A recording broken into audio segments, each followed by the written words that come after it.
Hi, first எல்லாருக்குமே sorry சொல்லிக்கிறேன். கொஞ்சம் டிலேயா டிஸ்பேட்ச் பண்ணிட்டோம். இது வந்து பாத்தீங்கன்னா அந்த ஆனியன் பிங்க்ல உங்களுக்கு இப்பயுமே பாத்தீங்கன்னா ப்ரீ புக்கிங் பண்ணவங்களுக்கு மட்டும்தான் இது வந்து ரீஸ்டாக்லாம் வரல. திருப்பி நான் 40 பீசஸ் போட்டிருக்கேன். இப்போ வந்தது எல்லாமே ஒரு 70-80 பீசஸ் தான் வந்திருக்கு. அது எல்லாமே இன்னைக்கு நாங்கள் டிஸ்பேட்ச் பண்ணிட்டோம். உங்களுக்கு மண்டே எல்லாருக்கும் தமிழ்நாட்டில் இருக்கீங்கன்னா மண்டே டெலிவரி ஆகிடும். எல்லாருக்குமே ஆல்ரெடி மெசேஜ் போட்டிருப்போம் டுடே டிஸ்பேட்ச்னு. அதனால பேமெண்ட் பண்ணவங்களுக்கு ஒரு அளவுக்கு அந்த டேட்ல டெலிவரி பண்ற அளவுக்கு பண்ணியிருக்கோம். ஒரு சிலருக்கு டைம் ஆயிடுச்சு. அதுக்கு வந்து சாரி கேட்டுக்கிறேன். ஆஹ் கொஞ்சம் ஏன்னா தறி நாங்கள் நெய்யும் போது பல்காக தான் நெய்ய முடியும், பல்காக தான் எனக்கு ஸ்டாக் வரும். அதனால கொஞ்சம் கொஞ்சம் லேட் ஆகுது. இனிமேல் லேட் ஆகாம என்ன பண்ண இனிமே ஏன்னா நாங்க எக்ஸ்பெக்ட் பண்ணாத அளவுக்கு ஆர்டர்ஸ் வரும்போது இனிமே அந்த மாதிரி நடக்காத அளவுக்கு அடுத்தது எவ்வளோ பீஸ் குவான்டிட்டி நான் நிறைய மேக் பண்ணிட்டு தான் இனிமேல் லான்ச் பண்ணுவேன்.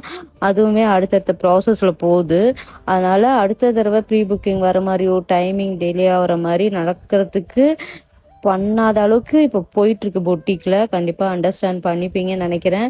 கண்டிப்பா நீங்க ப்ரீ புக்கிங் பண்ணவங்களுக்கு எல்லாருக்குமே இன்னும் சூன்லேயே டிஸ்பேச் பண்ணி கொடுத்துருவோம். Thank you for the order. Thank you.